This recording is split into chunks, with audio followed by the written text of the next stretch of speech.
Merci, Monsieur le Président Chassaigne.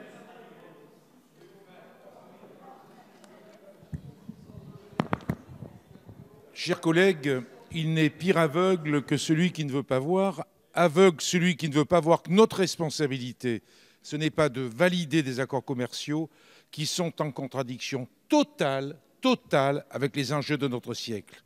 Les députés communistes refusent que nos débats visent à opposer d'un côté de dangereux protectionnistes qui seraient des archaïques de la pensée économique et de l'autre des pro-libre-échange qui seraient vertueux, ouverts au monde et soucieux de la croissance économique de l'Union européenne ou du Canada.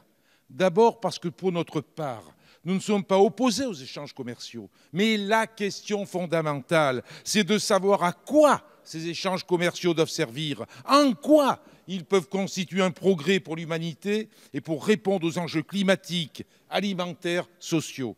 Cette question que je pose, les députés les plus progressistes de la Chambre des communes ou de l'Assemblée nationale du Québec la posent de la même manière. Ils nous ont lancé hier un appel. Ne ratifiez pas ce CETA que nous ne sommes pas parvenus à stopper en 3 jours de débat expéditif à la Chambre des communes, nous ont-ils dit. Ils nous le disent, je les cite, nous croyons que ce type d'accord commercial n'est pas la bonne solution pour répondre aux problèmes les plus préoccupants d'aujourd'hui, les inégalités sociales, les atteintes aux droits de la personne et les changements climatiques, je viens de les citer. Nous sommes en parfaite osmose avec ces propos de nos collègues canadiens, du NDP, du Parti vert du Canada et de Québec solidaire. Nous sommes prêts à travailler avec eux à la suite de notre action. Je leur lance même, les communistes, nous leur lançons même un appel, commençons à travailler en commun au contenu d'un véritable accord de coopération franco-canadien sur ces enjeux essentiels. Pour cela, il nous faut